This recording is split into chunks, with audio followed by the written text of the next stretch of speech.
Hi. So today we will see some things about the terminal in Linux.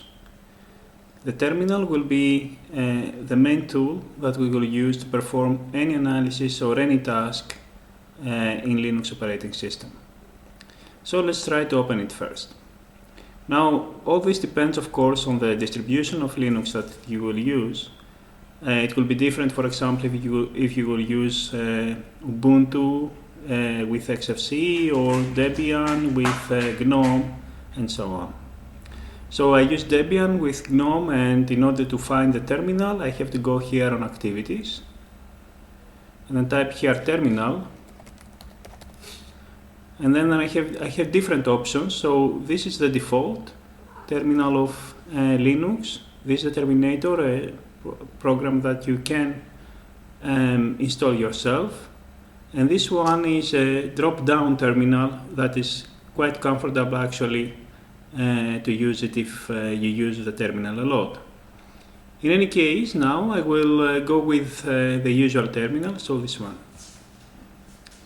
Okay, when I press it, this terminal, this window pops up. And the background here is white, but of course you have the option to change the background.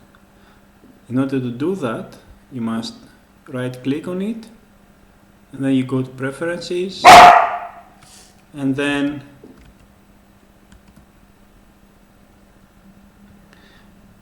in Preferences you can go here to Colors, and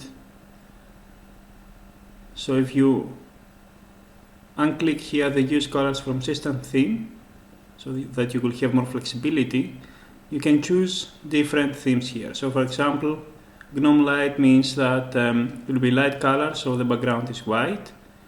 White on black, it means that the colors, the letters will be white and the background will be black, something like that, this one here. Okay, let's see. Like this one. So some people prefer to have black, some other people prefer to have white terminal.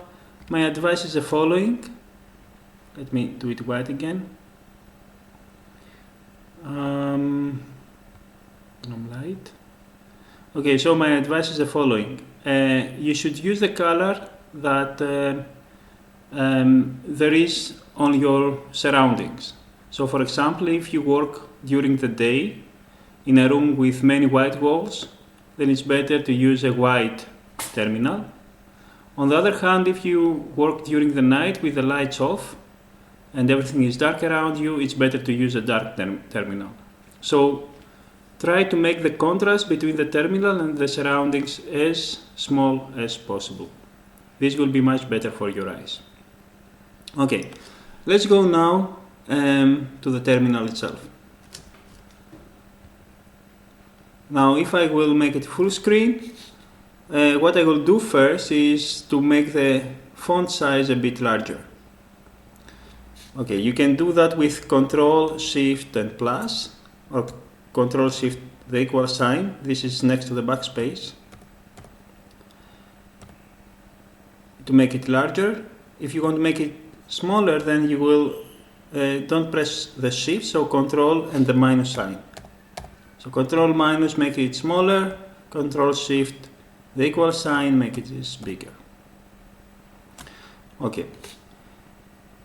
And so what the general philosophy of the terminal is that in order to perform some task, we will have to write commands. So instead of using the mouse, right click to open program, to press a button like execute, or to press a button open a file, for example, or save as, everything that we need to do, we will do it through the terminal. And perhaps this sounds to you that it will be too slow, that we will lose a lot of time on typing things, but as you will see, after all, this process is much more efficient than using the mouse. Okay.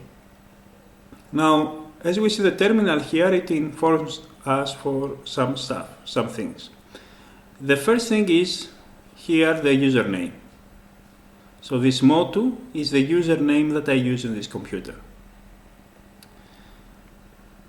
Then there is an @ and then there is vika. Vika is the name of the computer. So username @ the computer name. And then there is a column, and then there is the directory that I'm currently in. So here actually, it means that I am in a certain directory in my computer. As you know, the folders in Linux have a certain file hierarchy, folder hierarchy. So let's see that. It should be here. So the root directory is the root of everything. It's the principal directory exists in Linux. There is nothing below it. It's the lower level. And then inside the root directory,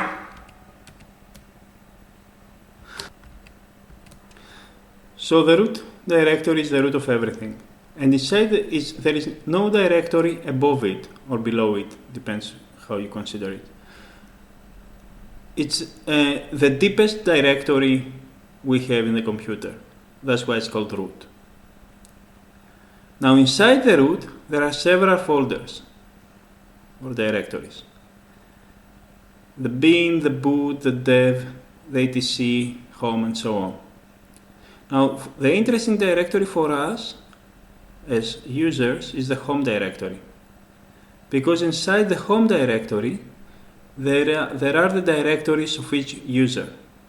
Now let's see how this is. If we go back to terminal, I can write a command which is called pwd that will give me the directory that currently I am in. And now I'm in /home/motu, which means that I am in the root directory, the slash. So see that here, this is the slash. Inside the slash, I'm in the home directory. Okay, this is this one. And then inside the home directory, I'm in the directory of the user motu, because now I'm using the username motu to use this computer. And this is the home directory of the user motu. There is a shortcut for the home directory, and this is this tilde here. So this tilde is equivalent to this one. And it's relative for every user. So for example, if I could be another user like Pavlos, then this symbol would mean the home directory of Pavlos. Now since I'm motu, this symbol means the home directory of motu. Okay, the $sign here means that the user motu is a normal user, has no super user privileges. So there is one specific user called root that has superpower, let's say, that this user can do everything, can delete the directory of another user. While as a normal user like motu, I don't have so many privileges. I cannot delete, for example, data from the directory of Pavlos. Okay, now I can become super user using some command that you don't need to pay attention. I just want to give you the difference here.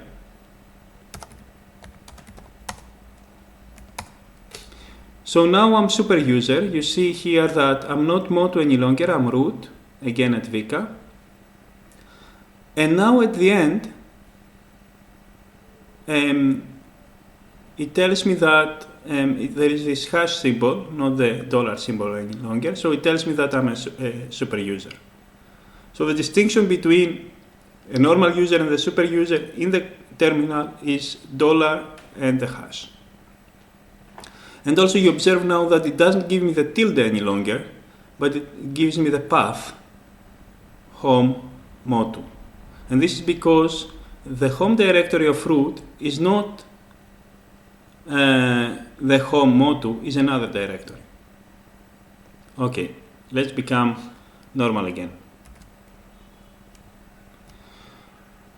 Alright, so As you see, I have started already to write some things in the terminal, and you can imagine that if I will continue typing, the terminal will get full of things, and sometimes we like it better when it's empty.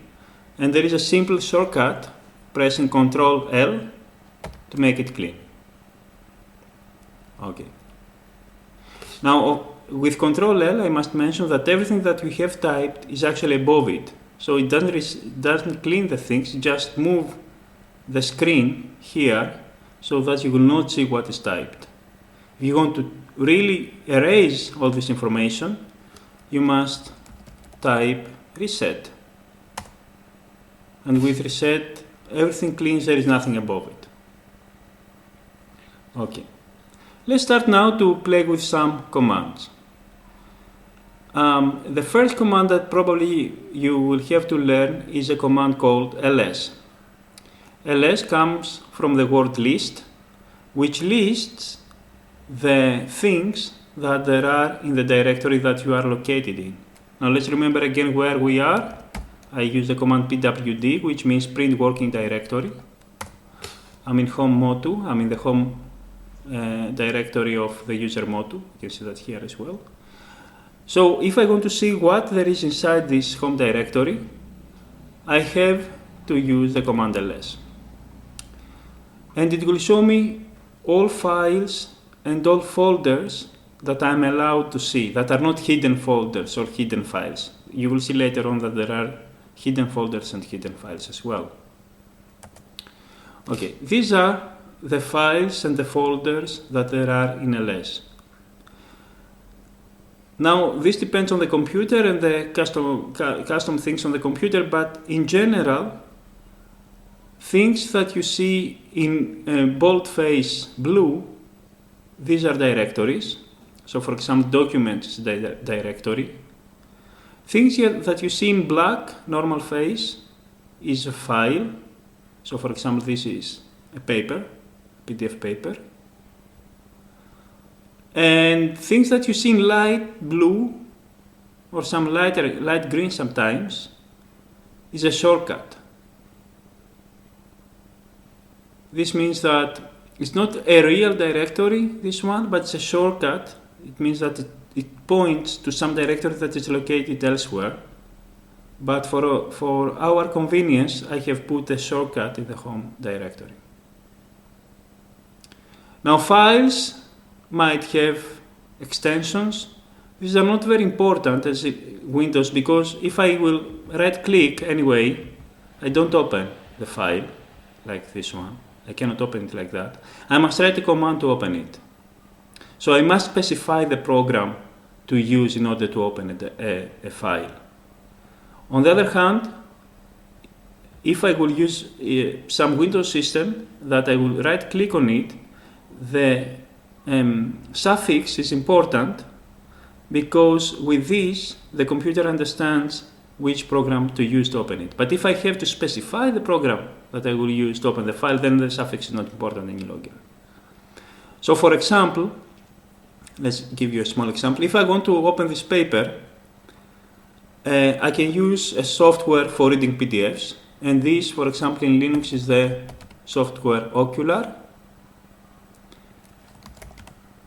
And I write the software, so the program name Ocular, and then the file name. So what I tell here is use this software, this command, for example, or this software, this program, to open this file. If I will press enter, the paper will open. Okay, I close it again. All right. Now let's start Let's start playing with some commands. The first command that we will use is a command that will create a new directory, a new folder. And this command is the Mkdir command. Mkdir and the name of the folder, let's call it Linux class 2022. Now, as you see, I mixed small letters and capital letters. Linux and the command line specifically is case sensitive, so this is different than this one. Okay, it's not the same. Here there is capital L and capital C. Here everything is small case. These are not the same names. Linux can distinguish these two. Okay. This I don't need it. So with this command I will make a directory having this name. If I will press enter,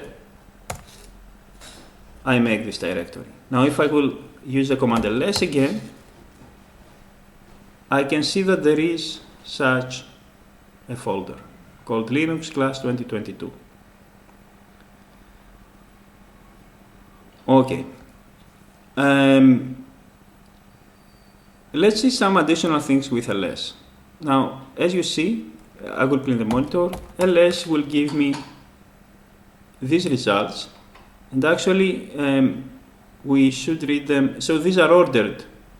These are ordered based on alphanumerical order. So numbers are first, then it's B, then it's C, D, D, E, etc. up to this one. But sometimes this order is not good for us. For example, we want to see what are the files or folders that were created last, so they are more recent. I can use the command ls minus, so I can use in general the command or the program is called ls. What ls is doing is lists the contents of a directory. That it lists the contents of a directory. However, I can run any command in Linux or most of the commands in Linux with some modifications, let's say, to perform slightly different tasks. And for modifying a little bit the command that I'm using, or to add some options to the command that I'm using, there are these extra arguments or extra flags. So for example, if I will use the flag -t, so ls space -t, it will sort the results of ls based on the time that they were last modified or they were generated. So now the first one is Linux class 2022 because this is the latest folder that I modified. And then there is videos, Linux class 01, documents, research, etc. I should mention here that the time here is not the time of the creation of the folder, but it's the time that it was the most recent, the latest time that it was modified. So for example, if I added a video inside the videos folder, then this video was recently modified, and that's why it is at the top of the list. Okay.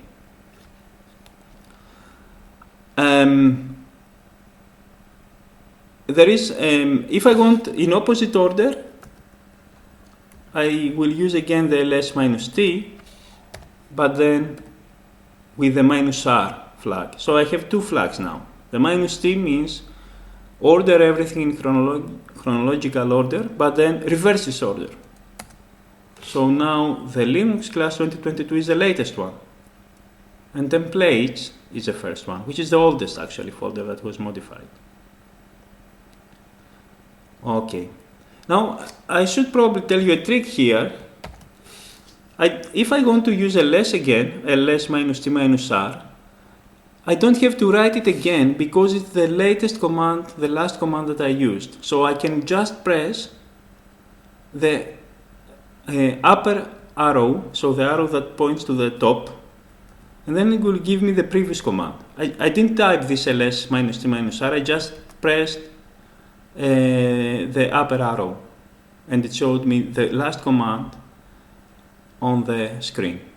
If I will again press the upper arrow, it will give me the commands that I used 2 steps in the past. And then 3 steps in the past, 4 steps in the past. You remember this was the command to make the directory, and so on. The command that I used to open the PDF file, and so on. And then the bottom arrow, it gives me the opposite direction. So this is the command that I used 5 steps ago, 4 steps ago, 3, 2, and the latest one. Okay, so you should get used to that and use the arrows as often as possible, because you don't type. You end up don't type so much, and this is important because otherwise you would have to type a lot. Okay, ls gives me these results. As we said, there are additional options. For example, sometimes I want to show the results in a list, as a list. I use the flag -L. Now the results are in alphabetical order, but as a list. So if I go up, I see this is the first file. It starts with a 2, that's why it's first. And I see some additional information here. So what this information is about.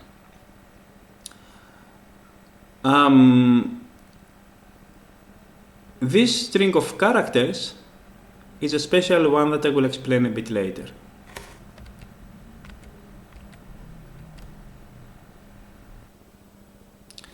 Okay, so this is a special string of characters that I will explain a bit later, and they are related to the permissions of the file or the folder. This one here means how many objects there are inside the file, to how many objects this item here is related to. For example, this file is just one file, so that's why there is one here.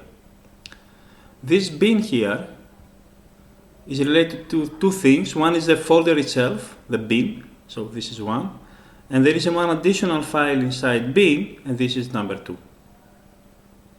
Then this is a file, so it's 1, this is a file, so it's 1. These computational methods in evolution have it's a folder that has one thing inside, so one is the folder itself and one file inside it too, and so on. Okay.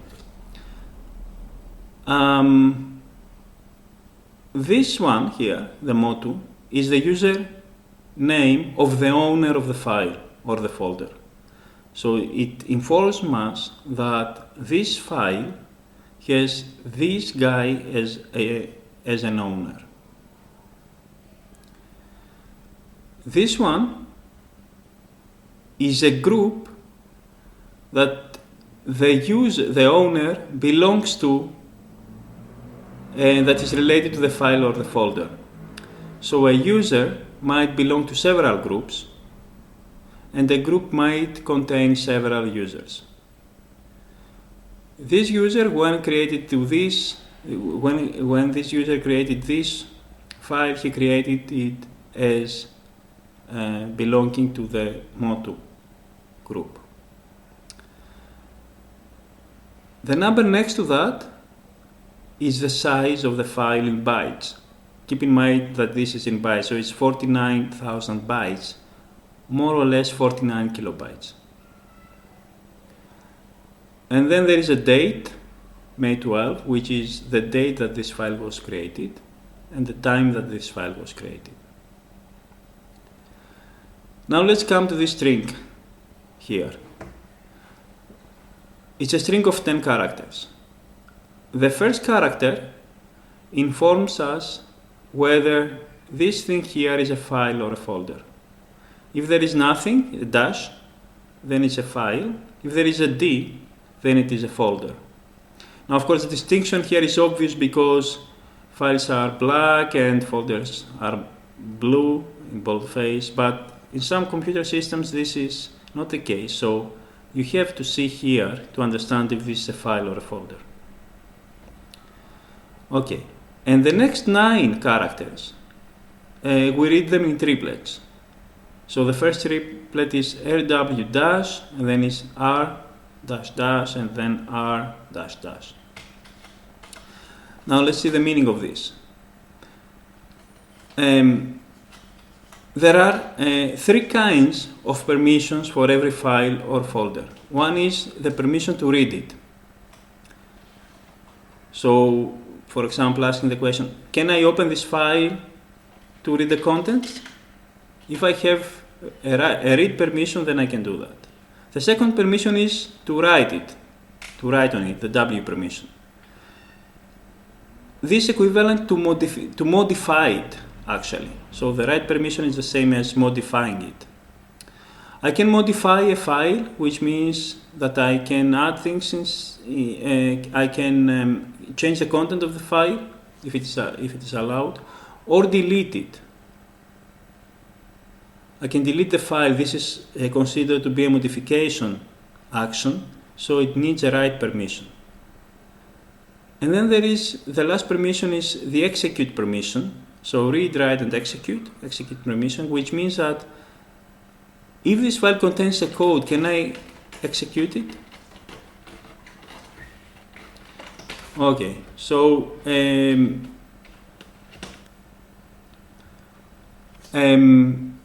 so let's see what's happening now. The first triplet, this one, refers to the owner of the file.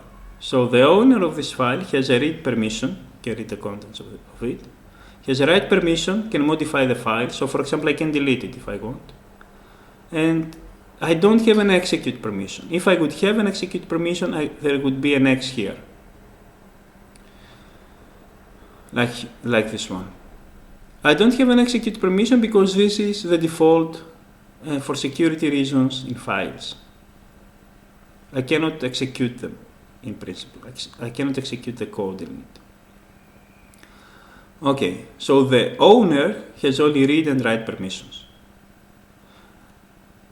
Any other user that belongs to the group Motu, but is not Motu, has these three permissions. So any other user has a read permission. For example, if I would logged in as a user Pavlos, I could read this file, but I would not be able to delete it. I don't have a permission to delete it if I'm not Motu. And then the last three characters refer to anybody else that do not belong to the group Motu. So anybody else can read also this file, but has no privilege or permissions to write or delete it, to write it or execute it. Okay, let's go to the bin now. The bin is the same things, but there is a D here which specifies that this thing here is a directory. And then the permissions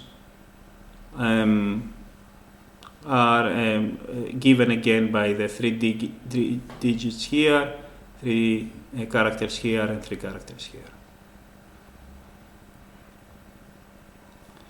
All right, and so these are the permissions. They are important. We will see why this is important later on when we will have to write our own scripts. We will have to give the permission execute to the user in order to execute the scripts. All right, so this we get all these results with ls-l. Now, you see this list now is bigger than my screen.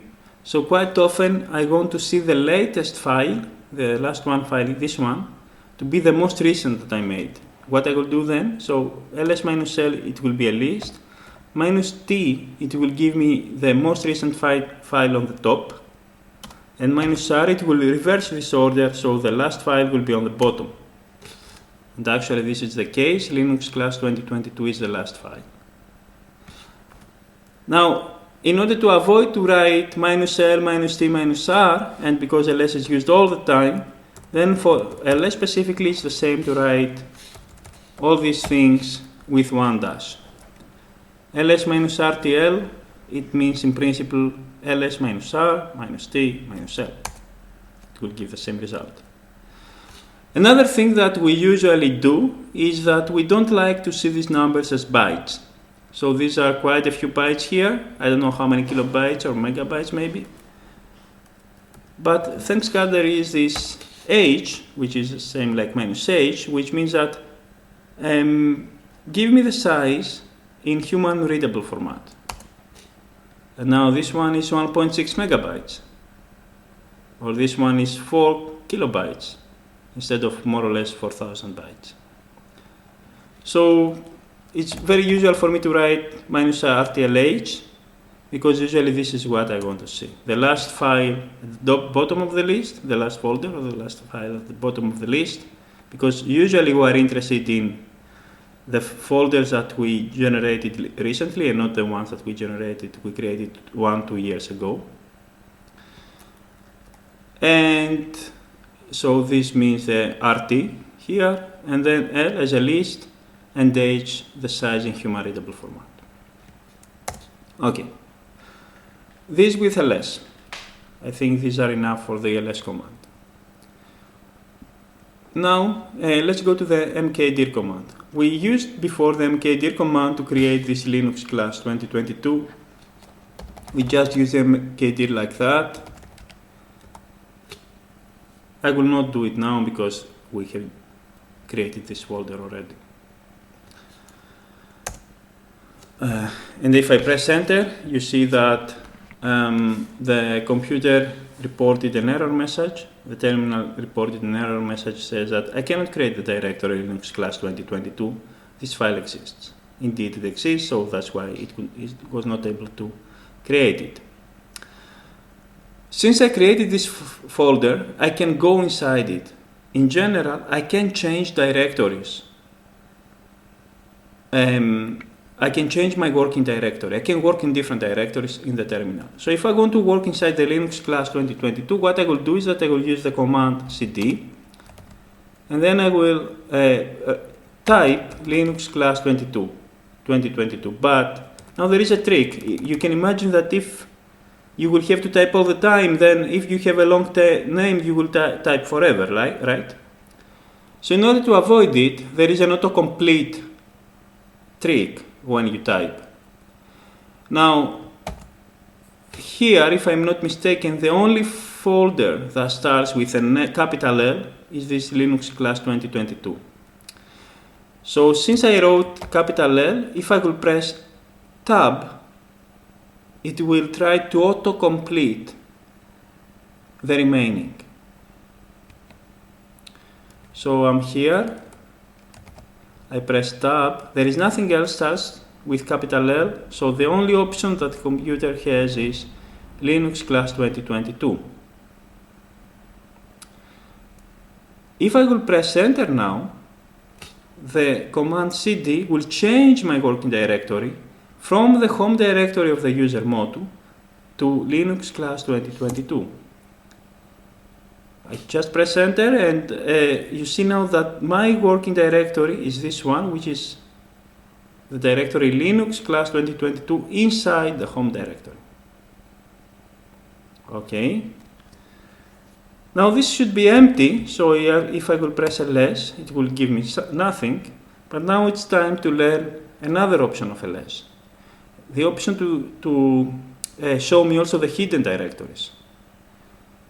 So there in Linux, in general, there are some hidden directories or hidden files that quite often these files, for example, contain some configuration stuff. You will learn that later during the class. But let's see some specific hidden files, hidden folders that exist in every folder. In order to see the hidden files or hidden folders, I use again ls, but with the -a. -a means show all. Okay. ls -a, it tells me, it gives me some outcome, the dot and the dot. These are two very special directories, the dot and the dot directory. Let's start with the dot. Now, look what is the problem. I'm in Linux class 2022, but quite often I need to move to one directory above it. So if I'm in Linux class 2022, how I will go to the parental directory of this directory? The trick is a pointer or something that shows to one level up to the parental directory, and this is the dot directory. So the dot directory, the two dots directory, this one here, always points to the parental directory of the folder that I'm located in. So if I will do cd ... it will bring me one level up to the home directory. Okay, let's make another example. I went again to the Linux class 2022 and I will make another directory here called exercise 1. ls, I made it. I go inside the exercise 1. And again, if I will type ls-a, I will see that there is the dot and the dot directory. So I can go one level up like that. So I go to Linux class 2022. And then I can go to the home directory. Okay, let's go again to Linux class 2022 and exercise 1. And I can show you now how to go 2 levels up. cd ... This will bring me one directory up.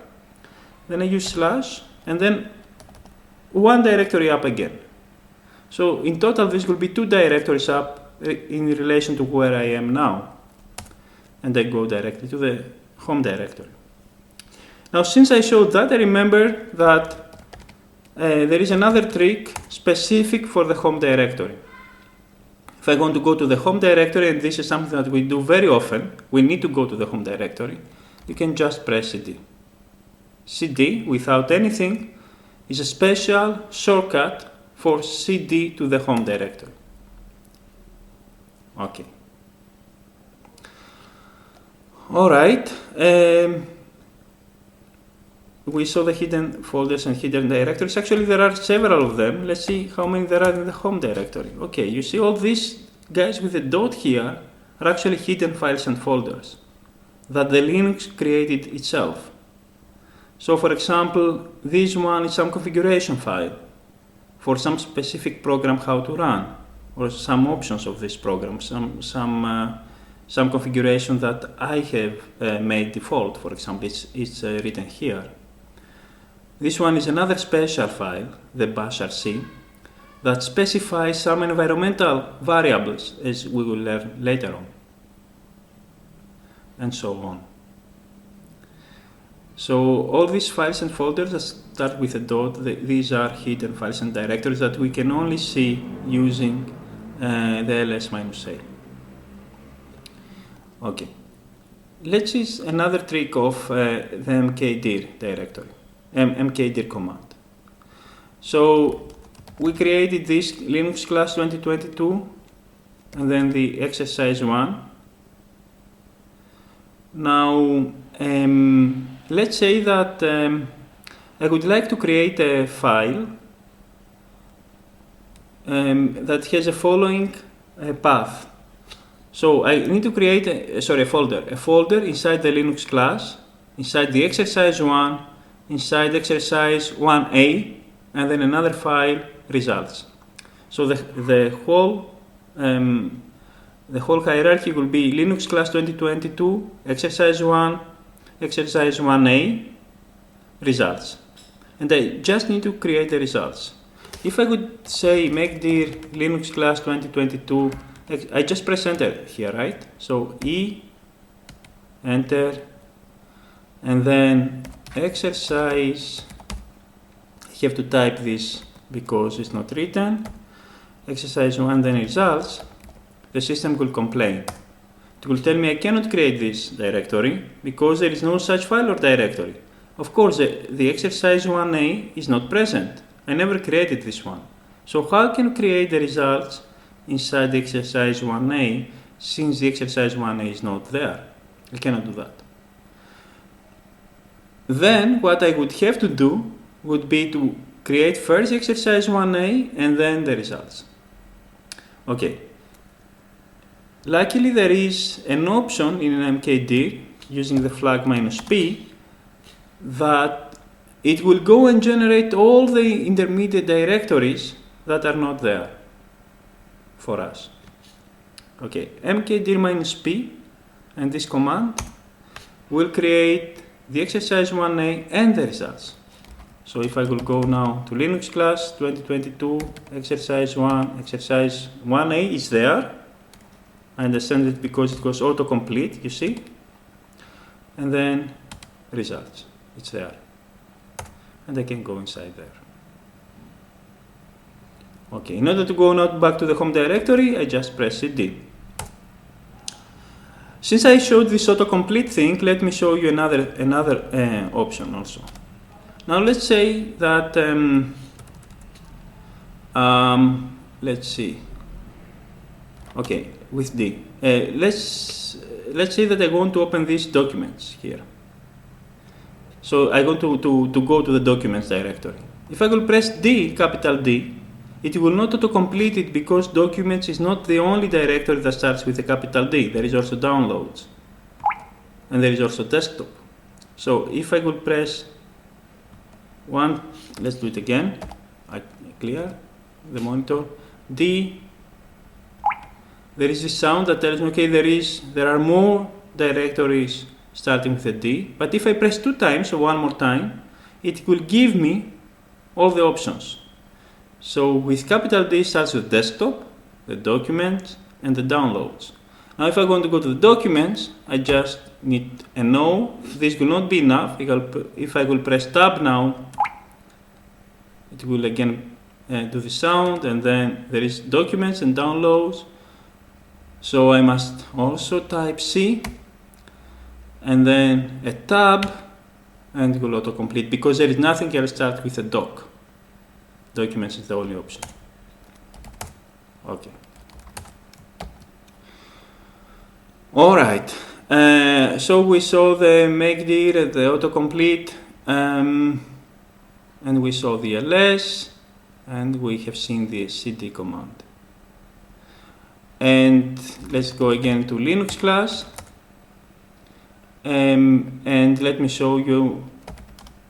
Let me explain, because we forgot it before. So we saw the meaning of this dot dot, but we didn't see the meaning of the dot.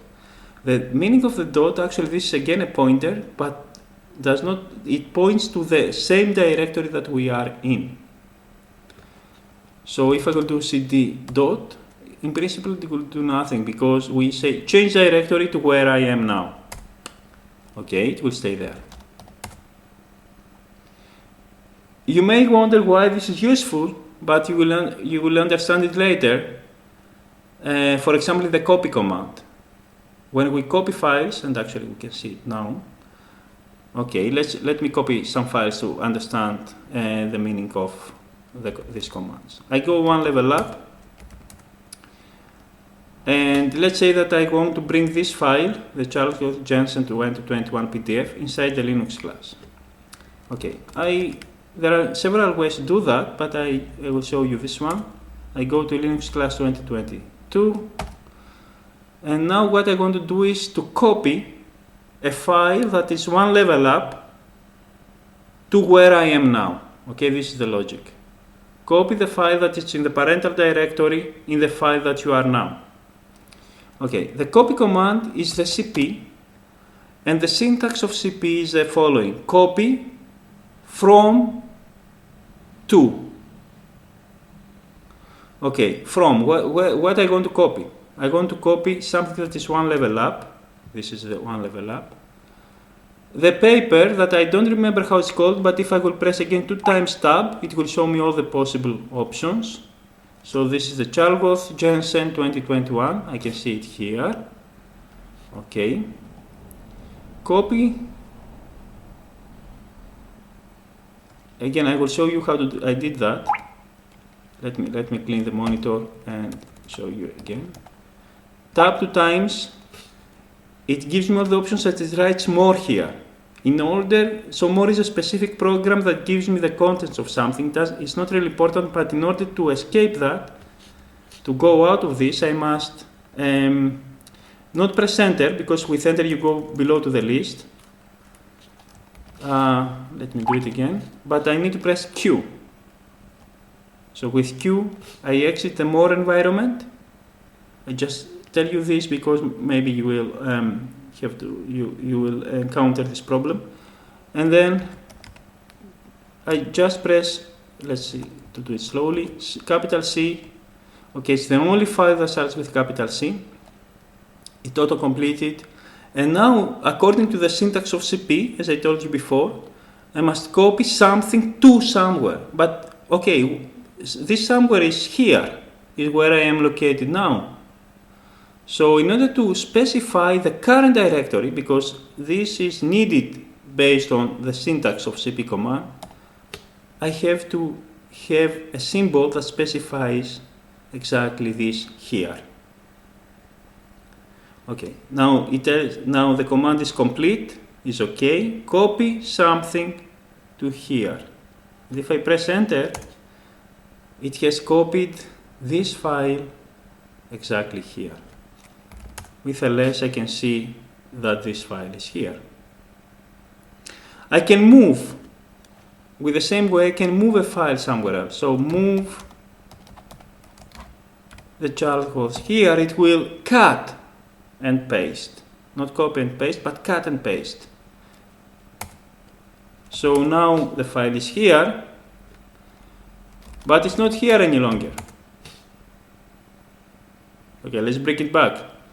How we'll bring it back? Copy from Linux class 22, the child host Jensen 2021 here.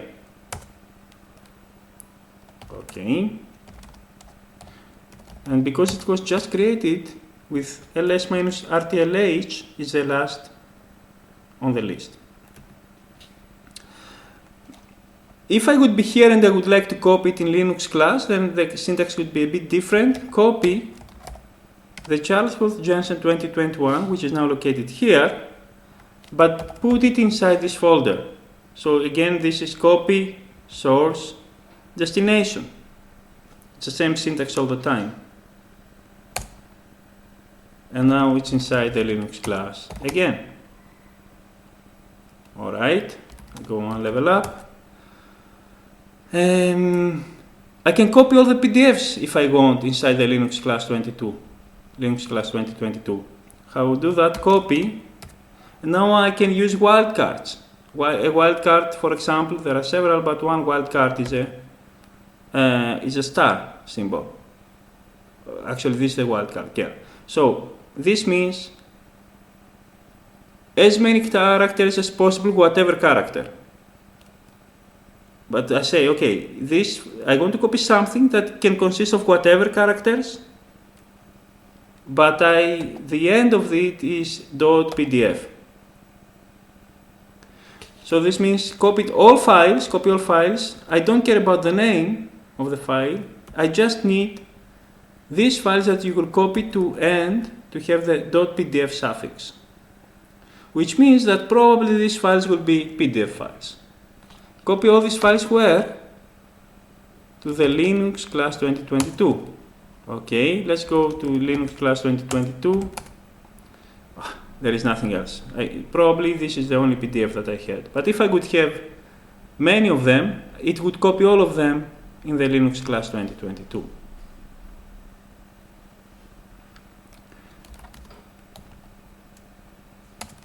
You can use, since I showed I showed copy and the move command, you can use the move command to rename a file.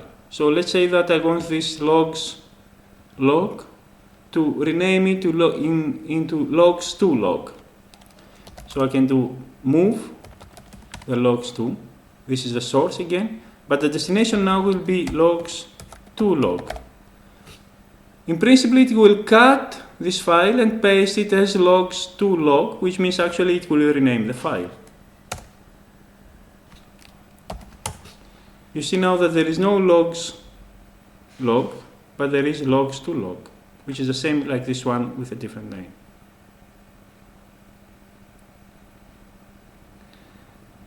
Okay, so we just saw some commands. I will show you now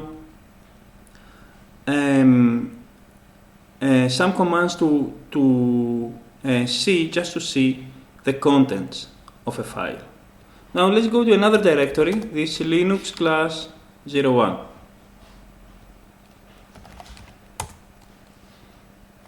And let's make an ls, and we see that there is a file here that I need to move it from here and put it in Linux class 2022. So Linux class, in relation to where I am now, Linux class 2022 is one level up. and then Linux class 2022, and I just say move this file here to this folder. Okay, and now I have to go to this folder. Okay, now there is this file here, and this is actually, if we make an ls minus rtlh, we'll see that this is a quite large file. It's 1.5 gigabytes. It consists of many lines. So if I would like just to see the contents of it, I don't need to open it with an editor like TextPad or Emacs or VI, because this will consume a lot of memory since this file is so huge.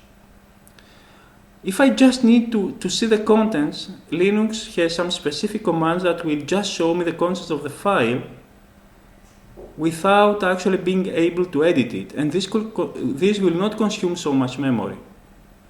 Okay, there are two commands. The best one to use is, there are several commands actually. One of the best commands to use is the ls, and then the name of the file.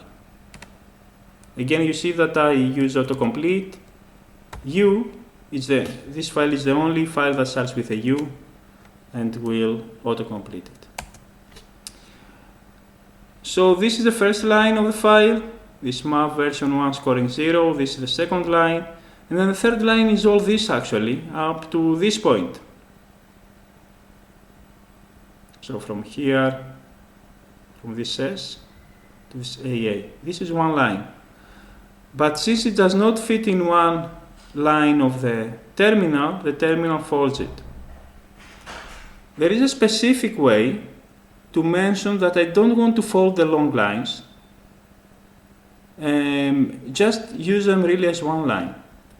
And this option is, okay, now I press the arrow up to show me the previous command, and I go here and I use the capital S flag. So this is how the file is actually. This is the first line, this is the second line, and this is the third line. And this is just a long line here. That this arrow, this small arrow here, informs me that it continues to the right. So if I use the right arrow now, here, I can go to the right. Up to the end of the line here. Okay. So this is nothing else but an alignment. And this alignment happened to be quite long, so it does not fit on the monitor, but with the -s command, the terminal does not fold the line. Now this less, now I'm in the less now, I'm in the less environment. If I want to go out, I need to press the Q letter. Just I press Q, and I go out. Okay, let's go back again. This less environment has some nice options. One nice option is that it can search for a word. So if I want to see, for example, if there is, okay, let's say that I need to see if there is a motif, a small motif, like, is there the substring of DNA GAACCT? Let's see. So how to do that? I press the slash, that will search for something, and then the motif that I'm interested in. The word actually. Is this word inside here? Okay. Oh yes, it found it somewhere here. GCAAT. If I press N, next, N from the word next, it will try to find the next one. Okay, there are several. And so on. It's everywhere. So you see how fast we can search for something without consuming almost memory at all. I didn't open the file actually as an editor, even though it's 1.5 gigabytes, the memory that consumed was nothing. If I would have to open it in a program like TextPad, probably it would need something like 8, 9, 10 gigabytes of memory. And many computers do not have this. Okay, I press Q to go out. There is another software called More to open a file, which is more or less similar, more or less, but I think the functionalities of More are a bit more limited. So for example, I don't know how to make this look like one line or how to search here. Let's see. yeah, I think it searches, but it does not highlight what it found, so it's not so useful. Yeah, anyway. So in order to go out from more, you have to press Q again. And Control L to clear the monitor.